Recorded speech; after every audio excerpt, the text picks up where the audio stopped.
welcome to another episode of Confidence According to. I am beyond excited today because I have the most graceful, elegant Bonnie Mbuli with me here today to talk about confidence and how that has impacted her journey of success. So first of all, thank you so much for giving of your time today, Bonnie. I really appreciate you being here. Thank you. Thank you.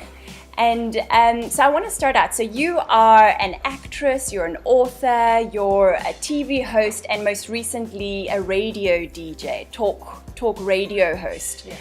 How do you wear all of these many hats? How did it come to be that you have all of these hats? Where did it all start?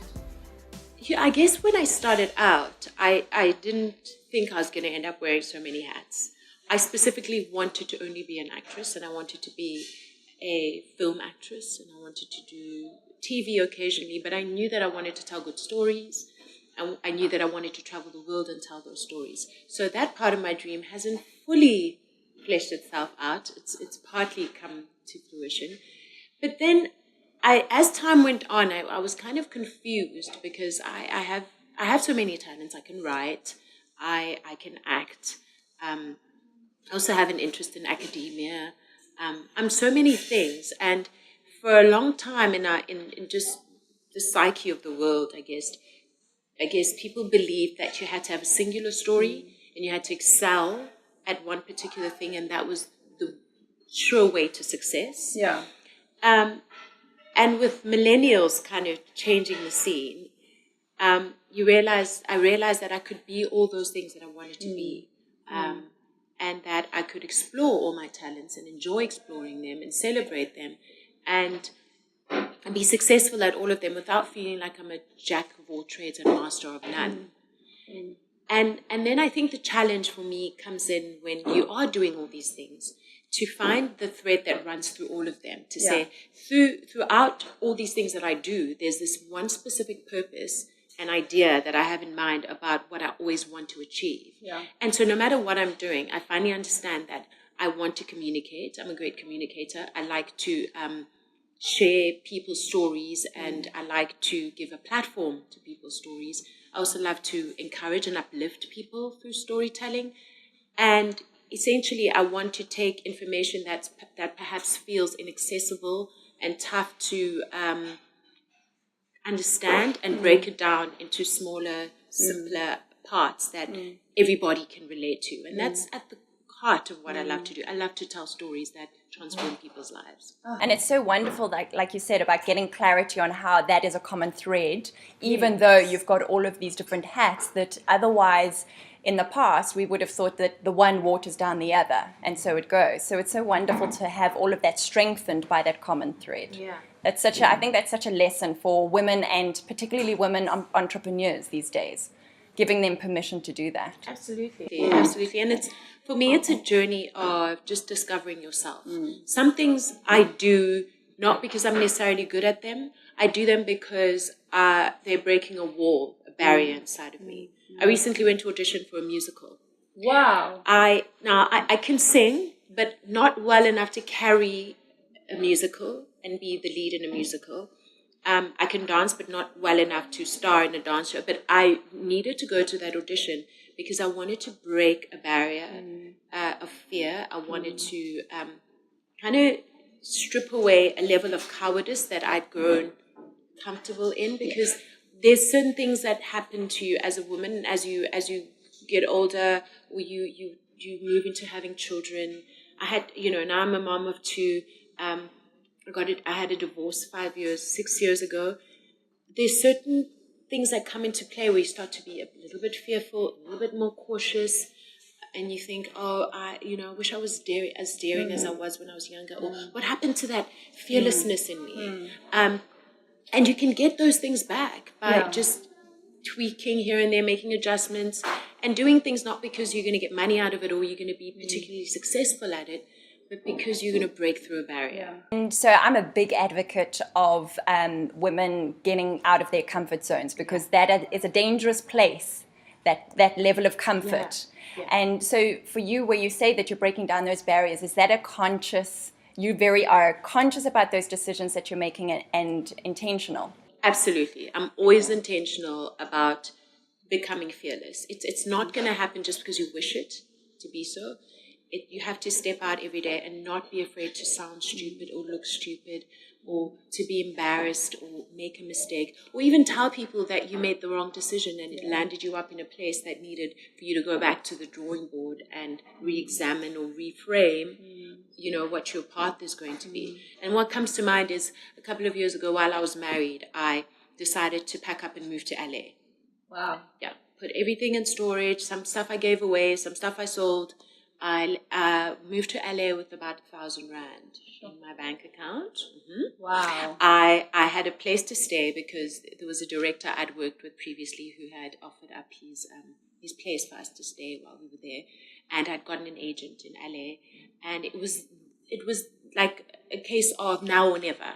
I either go now and pursue my dream, or I don't. And I went to LA. Needless to say, the day after we arrived, the writers' strike began in Hollywood. So the writers' strike, little did we know, was about to last for 6 months. Sure. And 6 months was the window that I had before I had to exit the country and re-enter because I hadn't gotten my work permit status right. And in those 6 months, I couldn't work because I was going to be working illegally if I worked. So it was about landing an acting job in those 6 months so that I could get a work permit so that I could stay longer. It was the most harrowing time of my life. All I did was drink water and eat hot dogs because that's all we could afford. I woke up every day to go to catch a bus and then that bus and then that bus trying to get to castings. It was a tough time. And it stripped away so many layers of who I thought I was, my concept of self. I'd grown up as a child star in South Africa. Yeah. And there was, ever since I got my first job at 13, there'd never been a time I struggled to get work or I had to fight to get it. Or this was the first time I was fighting for something in my career. And that was building something uncomfortable inside of me, or it was creating a lot of discomfort.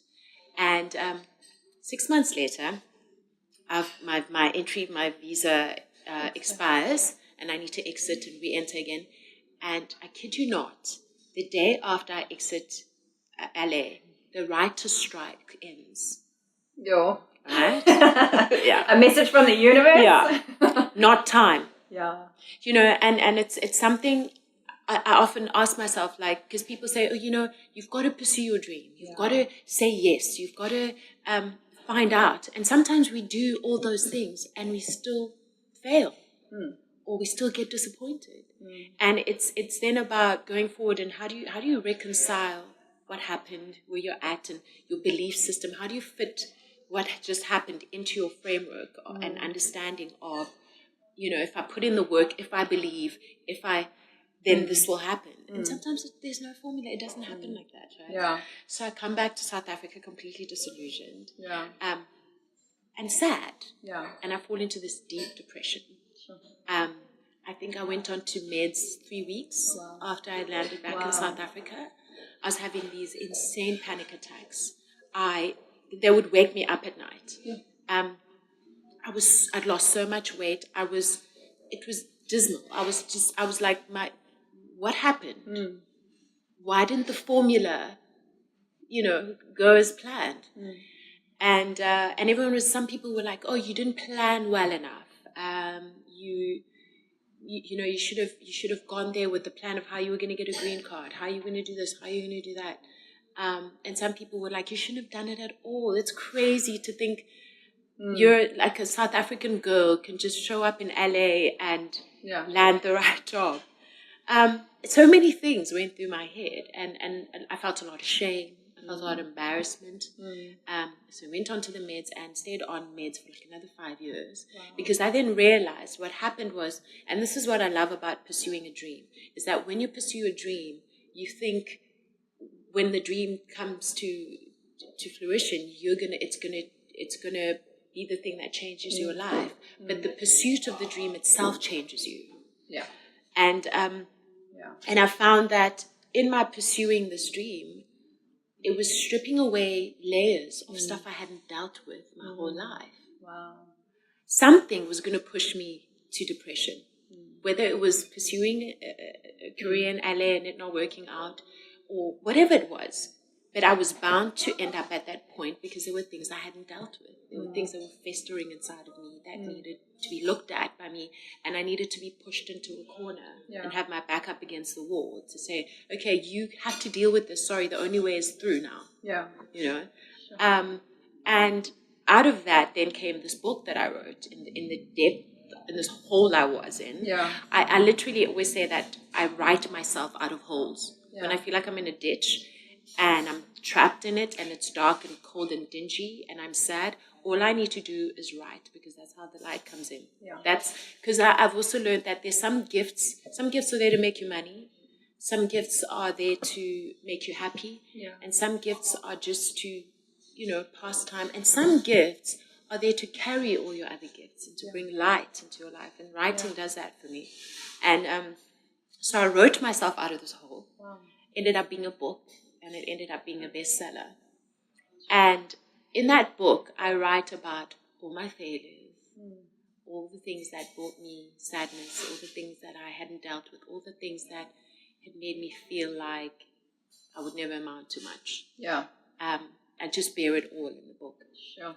So that's what came out of LA, a book, right? Yeah. But I went to LA to pursue this big Hollywood. Yeah. So a very humbling experience. Extremely humbling Yeah, experience. yeah. And I can imagine that in those depths of, all of that emotional turmoil that you're going through, and the depression, and, this fear of, or this feeling of failure, obviously you weren't feeling great about yourself. And then how, besides the writing of the book, how did you get yourself to, when did the change start happening to something more positive, where you found yourself feeling more positive and more confident? Wow, it was such a tough journey to not only write the book, because I guess when I was writing the book, I was dealing with just an element of one aspect of the depression, I guess, which might be my psychological approach to it. What did I think it was? What did I think it felt like? I was perhaps also unpacking some emotions that I'd suppressed for many years. But also I had to deal with the physical manifestation of the depression, which meant that hence I went on meds. And then I actually had to go to a therapist to speak to them about where I was at, to help me just chart my way through my course and see, when could this have happened? When could it have started? What was my reaction to it? How is it still manifesting itself? And then came the hard work of rewiring my thinking. Yeah. And changing how I think. And that was the toughest job of all. Because what I did is I love information. So I love reading. If I need to do something, the first thing I do is go and find as much information on it as possible. I ask the simplest question to the most difficult question, and whatever comes, I just consume it, and then I strip it down to what I think applies to me. And that's what I did with this journey of changing the way that I think. So I went and did all this research about how do you change the way that you think? Yeah. How do you rewire your mind? Yeah. How do you start to think more positively about yourself, about the world, about your future? Yeah. And what I got back was, you literally have to do it step by step. You have to be conscious of what you're thinking all the time. You have to watch it. You have to observe it as it comes. You have to observe your reaction to it.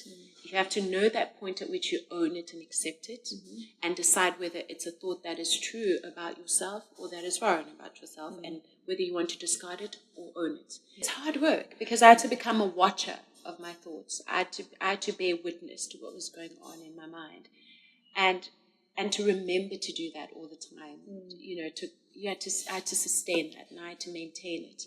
But I was so determined, because everything I read and everything that was coming to me that I was researching was saying, there's only one way through this. Yeah. Sorry, there's no other way. Yeah. Even the medication you're taking, perhaps going to make you feel better.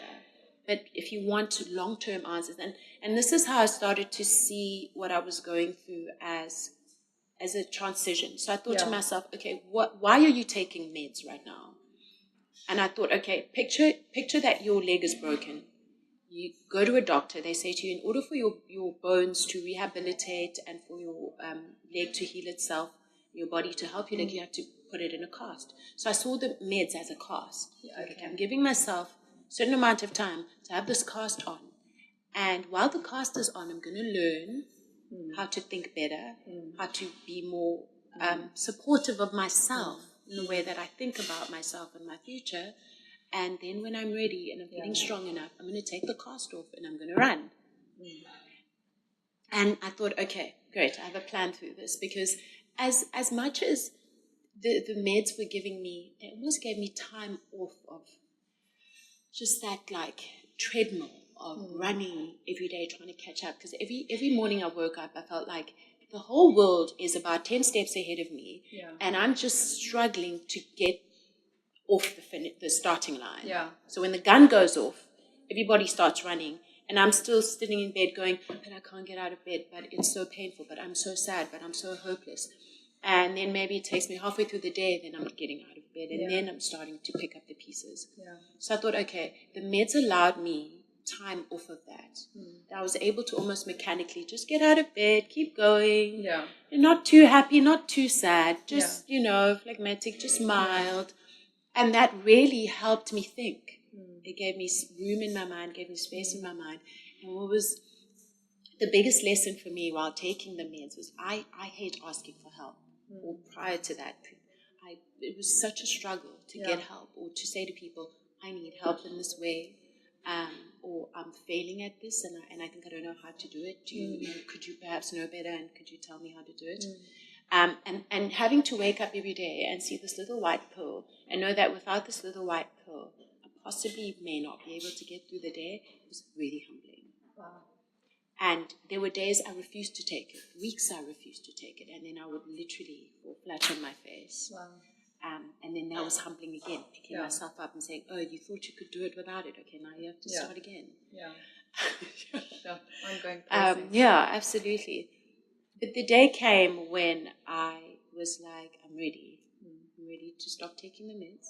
I'm going to replace them with some supplements, like some omega-3. I'm going to eat better. I'm going to stick to my exercise routine. And then I'm going to think my way out of this mess. And I did. Yeah. And that is such a powerful message, and such a needed message, I think, for girls and women out there, about that it's not easy, that it's going to take effort. It's going to it's your journey, nobody else's journey. It's fully your responsibility, and but if you stick with it, you can get through it. Absolutely. Absolutely. Now you paint a very different picture to what we, the public, perceive about the life of a celebrity, glamour and the glitz and all of that, being an actress and in the limelight. Do you think that most of the women, your peers in that industry, do you think that they're really confident and happy in themselves?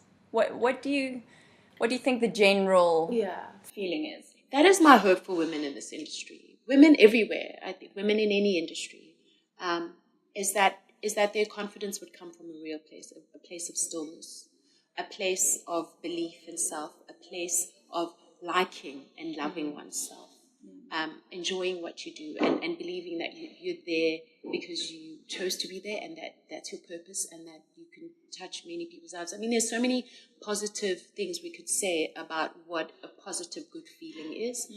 But essentially, I asked myself this question a couple of years ago about what does confidence actually mean to me? What do I want it to feel like? And I made the decision that I didn't want it to feel like something I put on. I didn't want it to feel like something I portrayed in order to get away from a deeper feeling of unworthiness. I wanted to always be confident despite how sad I was feeling that day, or unworthy I was feeling that day. And I realized that the only way I was going to get to that was through a belief system. And I had to create a belief system, a framework within which to exist for myself, that despite what happened or what came my way circumstantially, I could always be confident. And for me, it was about a place of stillness, a place of deciding what are the things that are most important to you. What are your values? What values do you hold to, and what about these values makes you want them so much? I'll give you an example. So I really prize honesty. Sometimes I'm brutally honest, sometimes I'm honest to the wrong people, but I prize honesty. And somehow, even after somebody has said, but you were too honest, but you gave away too much, but you were too open, somehow I'm always redeemed, even if it's years later. I prize diligence, and I also just, I prize being true to myself. I could never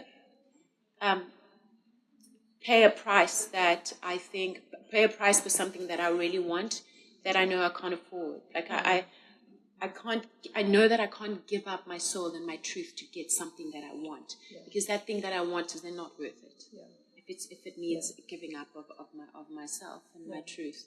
So, and then I prize freedom and I prize justice. So that's a framework of my value system. And when I'm holding on to those values in any situation, that's where my confidence comes from. It doesn't come from what I'm wearing, what makeup I'm wearing. That's all fun stuff. That's all stuff that I can do. I could wear a blue wig tomorrow and I can still be Bonnie and still have this value system. But my value system is what makes me feel grounded no matter what is going on. And that's where my confidence comes from. And it's taken me, I'm 37, it's taken me my whole life to find this confidence. But when I was younger, it was attached to so many things. And then when those things were taken away, I had nothing again. I was just feeling sorry for myself and just a heap on the floor, having to egg lift myself off the floor and start again. I remember when I was I was about 23. I woke up one day with the worst adult acne you can imagine. So it started off really slow. It was just like a couple of spots on the forehead and then a couple on my cheek the next day. And then about 3 months in, my entire the surface area of my face was covered in these big, giant pimples. So I started to wear hats. I was depressed. I cried every day. I wore hats. I layered makeup on my face. I looked down. I wouldn't look people in the eye. And again, I started to write. I started to write about what I was experiencing, how it was making me feel, and why I was feeling that way, and what was the way out. So although I was going from dermatologist to dermatologist and trying every single thing I could try, I knew that this skin issue wasn't going to be resolved until I found a truth about it, a truth that I could hold on to, a value that I could hold to, because that was going to be my confidence, not whether my skin cleared up or not. So after some deep introspection and just really scrutinizing my situation and what I was going through, I just realized that I placed so much value on how I looked. And I began to question where that had come from, because I didn't grow up in a home like that.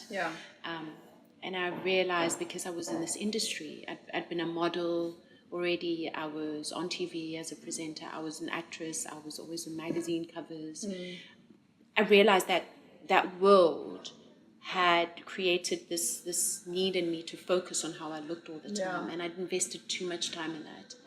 And now God was doing me a favor and allowing this thing to happen in my life, so that I could just backtrack a bit and just see where I'd gone wrong and reevaluate and discover new things, new exciting ways to live and feel whole. And so I'm presuming, well, that industry hasn't changed. There is still so much focus on appearance and outwardly looking a certain way, and that is being consumed by young girls. How do you now balance that? Firstly, for yourself, in ensuring that you still feel that you're showing up in a way that is true to you, but also in what you're projecting to young, impressionable girls who are looking to you as like giving me permission to be a certain way. How do you balance that now? So again, truth for me. It's always about truth. It's always about returning to the truth. What is truthful for me about the situation I'm in? So yes, I have to look good, and I love looking good. I love making myself look good. I love it when other women say, "Oh, you look amazing. I love that dress," and I'm like, "Oh, I got it there. I love your hair. Oh, yeah."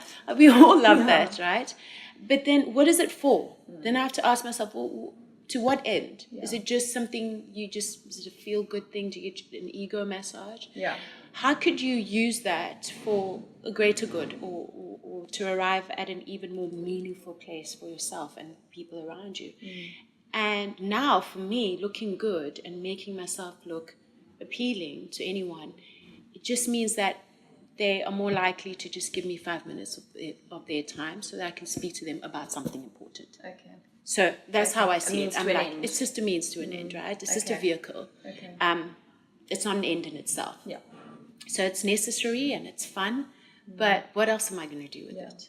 Yeah. And I've always said, I've always been a reluctant celebrity. I mean, I hate even calling myself a celebrity. But without getting caught up in the semantics, I've always said to myself, when you have stopped finding something to share that is meaningful with people, that can help them celebrate themselves, stop, get out of the limelight. Stop this thing. It can't end with just you being celebrated and adored and worshipped. There's something sinister about that for me. There's something in that place that feels very sordid, very dark, and it could really destroy one. Yeah. And so did you have a role model, a female role model when you were growing up who then demonstrated to you what a confident woman looks like, but then also how she behaves and how she thinks and how she talks to herself? My mother was a huge role model for me. And I'll tell you the three people who stand out for me, and then I'll tell you why. My mother, a lady by the name of Shadow Twala. She's a judge on South Africa's Got Talent, and she's a radio personality, and Oprah Winfrey. Now, my mother, because my mother had this ability to just carry on, to just keep placing one foot before the other and just keep it moving. No matter how sad she was, no matter how difficult her circumstances were, and they were politically, economically. She was raising me in a time in South Africa that was tough for a black woman. She just had the ability to carry on. My mother always said to me, "Don't be afraid to be different." Every time I said to her, "Why don't I have this, and why can't I go there, and why can't you buy me that?" And she always said, "Because you're different." She never said, "Because I don't have money for it," or "Because I actually, God knows how I'm going to pull it off." She was just like, "Because you're different." Yeah. That's a great message. So after a while, I was like, "Oh, I'm just different," But I embraced it as I got older, and I realized, I think that's where I learned the power of choice. I realized that you don't have to choose what everybody else is choosing, because it's okay to be different. Then Shadow Twala, because she was the mother of my first boyfriend, love of my life, who I went on to have a relationship for many years with. And I spent a lot of time with her because we spent a lot of time at his home. And she was a big radio personality. My father, who had passed away when I was like 4 months old, had listened to her on the radio. Like, she had just been a household name in South Africa. And she just had a way. She was very eccentric and loved great music. And she modeled for me what it would be like to enjoy a life. What does life look like when you're enjoying it on a Sunday afternoon? And she would cook these big meals and have a glass of wine in her hand and be dancing to some jazz. And then I would watch her and think, okay, wow, you can revel in moments that you create for yourself, moments of serenity, moments of passion, moments of whatever it is that you want to create, but you can create that for yourself and have fun in it and just live, And then Oprah Winfrey for me, for many reasons. But I'll tell you one of the simplest ones. I used to watch her show, and I noticed how she had bags under her eyes. Now, I've hated my bags my whole life, and I've had them my whole life. They've been genetic. I've always had puffy eyes no matter what I do. Sometimes I can reduce their appearance by sleeping better, drinking more water, using an eye cream, but sometimes they're just there and there's nothing I can do about them. And there was this woman who had touched and moved the world. And she sat there day in and day out on that couch with bags. Right? And I thought, are your bags really going to hold you back? Yeah, exactly. There is nobody in this world who doesn't know who Oprah Winfrey is. Yeah. She's possibly the most powerful woman of our time. And she did it with bags. And I thought, well, that's what I'm going to do. Yeah. Bags and all. Yeah, you're either coming or going, but I'm going to become what I need to become. Yeah. That's awesome. So I guess it just speaks to a place of, I've met some of the most incredible people who didn't look perfect, who bore their own crosses that they didn't necessarily share in the moment, but they still went on despite whatever it was that they felt was a disadvantage. Yeah. Does the concept of comparison ever come up for you, and how do you deal with that? Comparing yourself to other women, or, whether it is in their success or in their appearance, that kind of thing. Does that ever come up for you currently, and how do you approach it? Comparison's a tough one. Comparison's always been tough for every woman, I think. But it's been exacerbated by social media, because you get to constantly witness people's front stage and they never show you their backstage. And you're constantly living in your backstage while looking at their front stage and thinking, oh, I don't look like that. I don't feel like that. My life doesn't resemble that. And am I doing something wrong? But at 25, she's already done this. And at 25, I wasn't doing that. In fact, now I'm still not doing it. Yeah. That's all of that stuff. So you still get that? I still do that, absolutely. But again, I have to catch myself doing it and go, stop. If you're going to carry on looking at this woman's life or spying on her life on social media, celebrate her or leave it alone. And it's the things that have come, all the beautiful moments that have come from just celebrating another woman, stopping as I watch myself go, oh, but, and then I go, you either shut this phone down and never look at her page again, or you celebrate her. Yeah. And no matter how difficult it is, I do it. I'll send a message. I'll say, look, absolutely amazing, and I'm intentional about what it is about her life I'm celebrating. I don't just throw out a word like, so lovely, how I'm obsessed with your shoes, love the look. It's got to come, from a real place or an authentic place. And I'll look at her life and I'll say, well, what is it about her life that's actually making you uncomfortable? What is it about how she's doing it that's maybe making you feel like you're showing up as inadequate? And then I'll celebrate that. And that usually unlocks a lot of issues that I need to take a look at and questions that I need to ask myself. I think every woman who has a cell phone, who is on Instagram, needs to hear that piece right there and needs to embody that and practice that on a daily basis. Absolutely. I read a quote by Maya Angelou the other day that's just stuck in my head. Not that any of her quotes don't stick in my head. She said, success is liking yourself, liking what you do, and liking how you do it. And I just, when I find myself comparing myself to other women, I just think to myself, how could you celebrate yourself more? How could you fall more in love with who you are? How could you like more what you're about instead of pitching yourself against somebody else? Yeah. And so then how do you celebrate yourself on a regular basis? First of all, just being grateful. Looking at what you have and just being grateful. I've got even just remembering that I've got 2 amazing little boys who adore me. They just remembering what it feels like for them to kiss me on the cheek or to throw their little arms around my neck and say, good night, mommy, I love you, mommy, you're the best mommy in the world. Even though I know that I wasn't the best mommy in the world that day. But they're always going to say it. Remembering that I have the simplest things, a roof over my head, a roof that I love being in.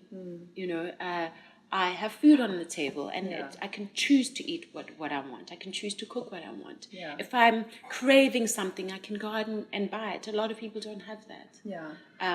I have a job that I'm good at, that I can celebrate being good at, and I'm constantly reminded that I'm good at it. There's so many things to celebrate in my life. I can celebrate past achievements. I can dream. So another thing I love to do is I love to escape into a dream world.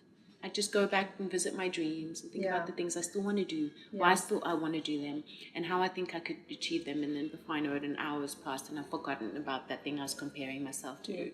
And I also realized that a lot of what has come to be in my life, I built it in that place of dreaming when I was really young. And as we get older, we lose a sense of that. We lose that playfulness and that delight of being in that dream space. And I try to recover that and just sow into that continuously and cultivate that in my life. Yeah. It's also about being hopeful. It's about having faith and belief and being hopeful and filling your head with thoughts that drive you towards that daily, right? I mean, there's no point sitting in traffic thinking, oh, there's so much traffic, this day sucks, everything's just wrong. And before you know it, you're saying things like, nothing's going my way today. And, you know, if one more bad thing happens, you can also ascend in the opposite direction. It's the same energy. It's just about redirecting it. It's about starting to think one good thought and then another one adds to it, and then it grows into this whirlwind that's spiraling you upwards instead of downwards. You know. There's a lovely podcast I love to listen to online by a woman called Esther Hicks, and she starts out with just a simple, repeating the simple mantra where she just goes, everything is working out for me. Everything is working out for me. Everything's working out for me. And I sometimes actually sit there for an hour just thinking everything. Like when I get my makeup done at work and I don't know what to think about, because if I don't know what to think about, I might end up thinking about the wrong things. I just sit there and I go, everything's working out for me. That's awesome. Everything is always working out for me. Everything is working out for me so much that I'm going to have the best day of my life. And then it just grows. Yeah. It just grows. Yeah, you feed that energy. Absolutely. Yeah. Is there an area of your life in which you still lack any confidence? Wow. Is there an area of my life where I still lack any confidence? No. Good. I'm not exactly where I want to be in every area of my life when it comes to confidence. But there's no lack. Yeah. Right? What there is room for me to create more. Love it. Right? There's room for me to grow, and there's room for me to discover and find new ways. Because I always say, I didn't come to the world to find out how the people before me did it. Yeah. Although I can glean from their experiences and learn from them, and especially people I admire, and maybe borrow ideas and borrow ways of thinking. But I'm here to chart a new path. I'm not here to just add another footprint on a well-worn path. So it's about new discoveries all the time, new ways of doing it, new ways of thinking. There are no two people who are the same, just the same way there are no two fingerprints that are the same. There's a way that I communicate and speak and see things that nobody else does. And so, meaning that there's some things I can find solutions to that are uniquely my own, and that I could share them with people, and people could benefit from that. So there's no lack, no. Yeah. I hate that word. Yeah, exactly. And it's all about that reframing. Absolutely. That is choosing not to accept that word. Like I hate the word busy. If people ask me, how's work going, how's business going, I hate responding with busy.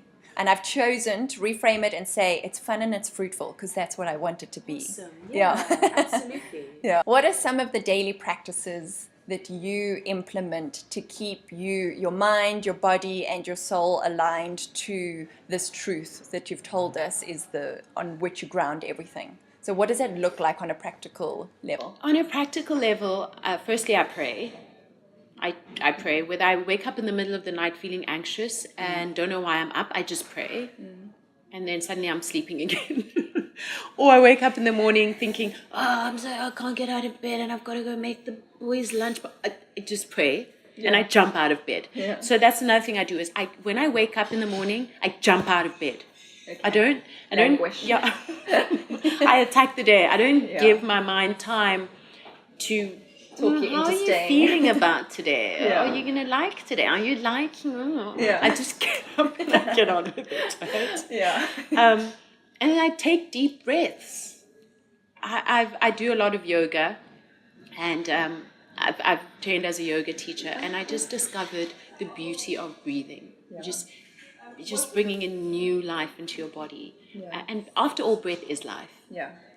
We're alive because we're breathing. And making that a richer experience for me really, really works. Yeah.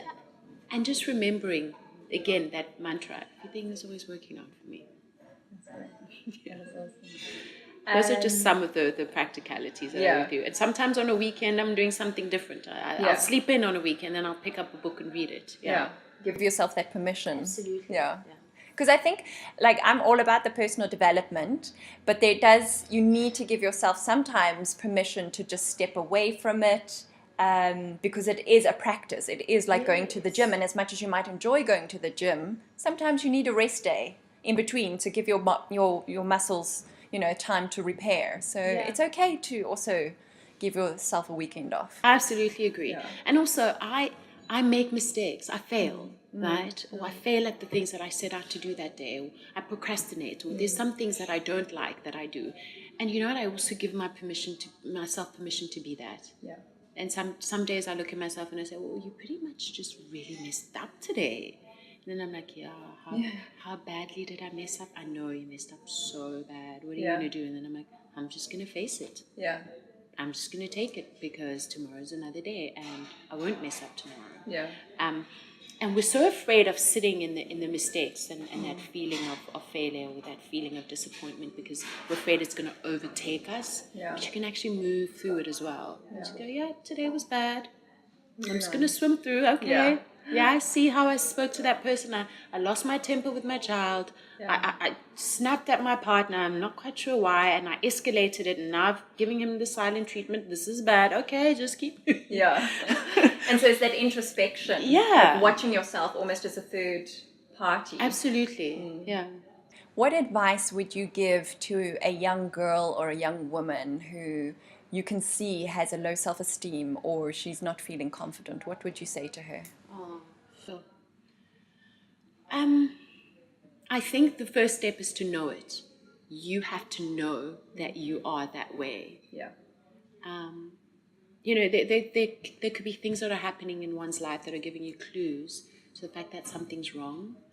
But that's still what they remain, clues. Eventually, you have to sit down, look at yourself and say, there's this feeling I have when I'm around people or when I see another beautiful woman or when I see somebody else achieving, or there's a way that I behave around boys or men, or there's a way that I speak to people that undermines them. What is that? Why do I do that? And when do I do it? What is my trigger for doing it? And then you have to arrive at a place of saying, it's because I am this. Do I like it? No. Do I want to change it? Yes. Can I? Yes. Do I commit to changing it? Am I worth the time that it's going to take for me to change it? And those are very essential questions, because I think once you can answer those questions, the help comes. Yeah. The answers come. Yeah. You're speaking so much truth. I'm like getting goosebumps and tearing up a bit because it's a perennial truth. It is, no matter what your background, no matter your beliefs, your religious beliefs, your upbringing, your social how you've been brought up socially, it is that in that kind of awareness of who am I, am I liking this? Can I change it? If so, am I prepared to do it? Am I committed to doing what I need to do? And that comes down to that hard work that you were talking about earlier. It's just hard work. There's no way around it. And I think I've seen also in our industry where celebrities feel like they get a pass. Because everybody's always celebrating it. You're so amazing. You look so beautiful. How flawless is she? How incredible is she at that? And then you think, I get a pass. I don't have to do the hard. No, you do. Everybody has to do the work. And you can't build on a broken foundation. And if you can see that I can spot something, a glitch in my foundation, there's a hole, there's a crack, look into it. Yeah. Go to it. Don't be afraid of it, because no matter how high you build, that crack is going to work its way right through your building. I basically started my journey into women's confidence off of the back of not only my own experience of lack of confidence, but through a bolt of inspiration that I got from that quote from Marianne Williamson that ends in, As we let our own light shine, we unconsciously give other people permission to do the same. How do you want, through you shining your light, how do you want other women to shine theirs? I think I want, when women hear my story, I want them to know that they can do it their way, that there's no prescribed way. There are laws that govern anything, and we need them, and you do well to heed them, especially when people say that they've yielded great results in their lives, especially people you admire. But do it your way, because the way that you're created is unique. It's phenomenal. You are here because you have a contribution. It's good that you exist. You know, it's incredible that you're here. Be excited that you're here, because it's only when you're excited that you're here that everybody around you is going to be excited that you're here and want to hear from you. And that it's okay to make mistakes. Be compassionate with yourself. Be kind to yourself. Look on yourself with the same gaze that a mother would rock a baby in their arms and look at them with love. Observe yourself like that, no matter what's going on inside of you, because that is life. That's what will build you. That is phenomenal. I thank you so much for your time. Thank you for sharing your story and for being that beacon for the rest of us.